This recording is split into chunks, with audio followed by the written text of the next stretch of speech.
मायका और ससुराल। ससुराल कितना भी प्यारा हो, फिर भी मायका याद आता है। लड़के की शादी होती है और शादी संपन्न होने के बाद विदाई का समय आ जाता है और लड़की के घर वाले लड़की के पास एक एक करके उसके कमरे को जाते हैं और समझाते हैं। सबसे पहले माँ जाती है और कहती है अपनी बेटी से कि बेटी कल से जल्दी उठना और सबसे पहले उठकर नहा धो लेना, फिर पूजा पाठ करके रसोई घर का सारा काम अब से तुझे ही संभालना है। देखना कोई गलती ना करना, वहाँ तेरी माँ नहीं होगी समझाने के लिए। सारा काम ध्यान से करना और पति को दफ्तर से आने के बाद पानी, फिर कुछ देर बाद खाना और फिर वो जो भी बोले कर देना। सासू माँ की सेवा करना और घर के सभी लोगों का ध्यान रखना। फिर कुछ देर बाद पापा आते हैं और कहते हैं बेटी से, बेटी अब अपने ससुराल को ही अपना घर समझना और सबका ख्याल रखना। अपने माँ बाप के मान सम्मान को मिटने ना देना बेटी। और इतना कहकर पिता की आंखों में आंसू आ जाते हैं और वो वहाँ से बाहर निकल जाते हैं। फिर भाई आता है, आंखें आंसुओं से भरी होती है और चेहरे पर मुस्कान के साथ बोलता है, लगता है तू अब ससुराल चली ही जाएगी। जा रही है तू, सच में जा रही है ससुराल?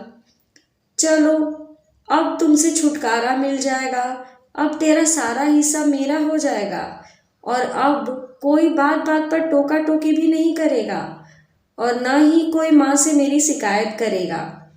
चलो बढ़िया है, आज से तू परेशान नहीं करेगी। इतने में लड़की की भी आंखों में आंसू आ जाते हैं और बोलती है, भाग जा पागल, नहीं तो मार खाएगा अब तू। और फिर भाई बोलता है, अच्छा मेरी तरह ससुराल में किसी को पीटने ना लगना, वहाँ तेरी कोई मार नहीं खाएगा। जैसे हमें बोल देती है कुछ भी, वहाँ मत बोलना, कोई बुरा मान सकता है। और फिर दोनों रोते हुए एक दूसरे को गले लगा लेते हैं और साथ में दोनों के मुंह से निकलता है, तेरी बहुत याद आएगी, अपना ख्याल रखना। और भाई आंसू पोंछते हुए बाहर निकल जाता है और इसी तरह परिवार के सभी लोग आकर समझाते हैं। अब सबके जाने के बाद विदाई होने का समय आ जाता है और लड़की सोचती है, एक तो अपना घर छोड़कर मैं जा रही हूँ, ऊपर से इतना कुछ घर वालों ने बता दिया, इसके पहले तो कभी कुछ ऐसा नहीं करना पड़ा, कैसे इतना कुछ संभाल पाऊंगी, यही सब सोचती रहती है।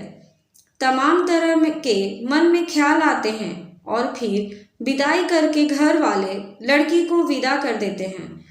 यहाँ तो माँ बाप को इतनी फिक्र होती है, इतना कुछ कैसे संभालेगी मेरी बेटी।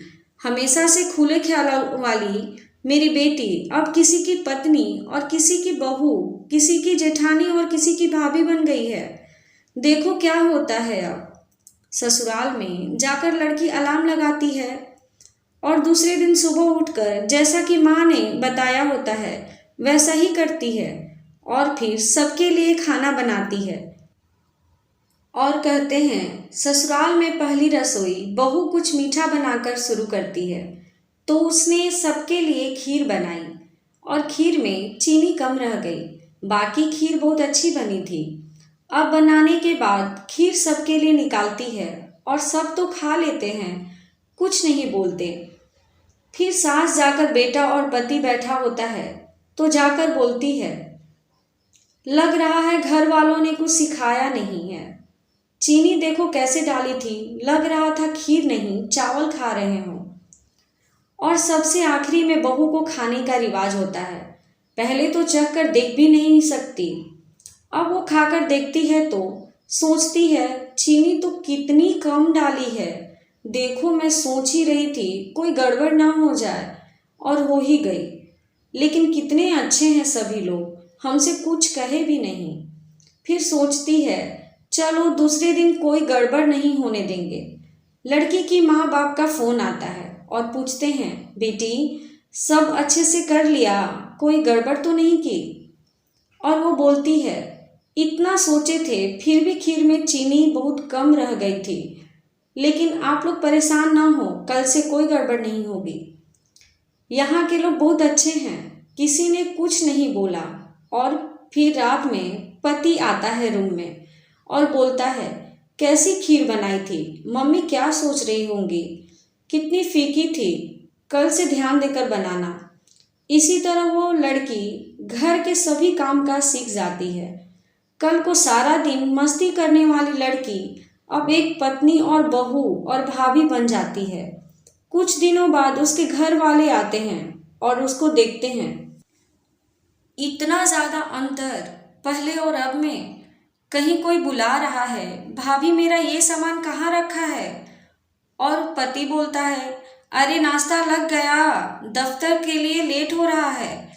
सासू माँ बोलती है, बहू जल्दी से टेबल साफ करके सबका नाश्ता लगाओ। माँ पापा आए हैं, ध्यान नहीं दे रही। और तुम्हारे ससुर जी को भी निकलना है। वो जल्दी जल्दी सारे काम करती है और सबको नाश्ता करवा कर सारा घर साफ करती है, बर्तन धुलती है और फिर खाना बनाती है। ऐसे ही पूरे दिन उसका घर के काम काज में जाता है और कोई जरा सा भी सराहना नहीं करता। ये सब देख माँ बाप की आंखों में आंसू आ जाते हैं और फिर जब वो सारे काम कर लेती है तो माँ बाप के पास बैठती है और तब माँ बाप बोलते हैं कि बेटा कोई दुख तो नहीं है तुम्हें? तो वो अपने आंसू छुपाते हुए, नहीं माँ कोई दुख नहीं है, बस आप सबकी बहुत याद आती है। और माँ छोटू कैसा है? वो अब आप लोगों को ज़्यादा परेशान तो नहीं करता? ऐसा कहते हुए बात को काट देती है और बोली, यहाँ सब बहुत अच्छे हैं, मेरा बहुत ख्याल रखते हैं। ऐसा बोल दी ताकि उसके माँ बाप परेशान न हो। और माँ बाप कहते हैं, बेटी ऐसे ही खुश रहे तू और अपना ख्याल रखना। अच्छा अब हम लोग चलते हैं। और जब माँ बाप चले जाते हैं तब जाकर कमरे में छुपकर बहुत रोती है और खुद से ही बातें करती है कि क्या बताऊँ माँ, मेरी तो पूरी जिंदगी ही बदल गई है। कभी खुद के लिए समय नहीं निकाल पाती, सारा दिन ऐसे ही निकल जाता है। और फिर सास आती है और बेटे से कहती है, माँ बाप आए थे, पता नहीं क्या पट्टी पढ़ाकर गए होंगे। दोस्तों, ऐसा बहुत लोगों के साथ होता है। अगर ऐसा होता रहा तो ससुराल और मायके में हमेशा अंतर होता रहेगा, जब तक कि आप दूसरे के घर से आई बेटी को अपनी बेटी नहीं समझेंगे। ऐसा करने से ही रिश्ते बिगड़ते हैं। सारी बेटियां ऐसी नहीं होती हैं और तभी रिश्ते बिगड़ते हैं। अब वो काम कर रही है तो सभी को करवा लेना चाहिए, क्योंकि वो आपकी मजदूर है नहीं, वो आपकी बहू है और जो आपके लिए अपना सब कुछ छोड़कर आई है। अब आप लोग ऐसे करेंगे तो सास ससुर, माँ बाप, ससुराल मायके में हमेशा ही ऐसा ही फर्क रहेगा। हम बदलेंगे तभी युग बदलेगा। इसलिए पहले हमें अपने आप को बदलना होगा। हर बहू निस्वार्थ भाव से ससुराल में अपने पति, सास, ससुर, ननद इत्यादि का ख्याल रखती है। बदले में उसे ससुराल वालों से कुछ नहीं चाहिए, बस उसे जो बहू को सम्मान मिलना चाहिए वो सम्मान जरूरी मिलना चाहिए। जो बेटी अपने माँ बाप का घर छोड़कर ससुराल आती है उस बेटी की भावनाओं की कदर करें। खुशियाँ उसी घर में मुस्कुराती हैं जिस घर में घर की बहू मुस्कुराती है। आपको मेरी ये प्यारी सी कहानी अच्छी लगी तो मेरे चैनल को सब्सक्राइब ज़रूर करें। Thank you.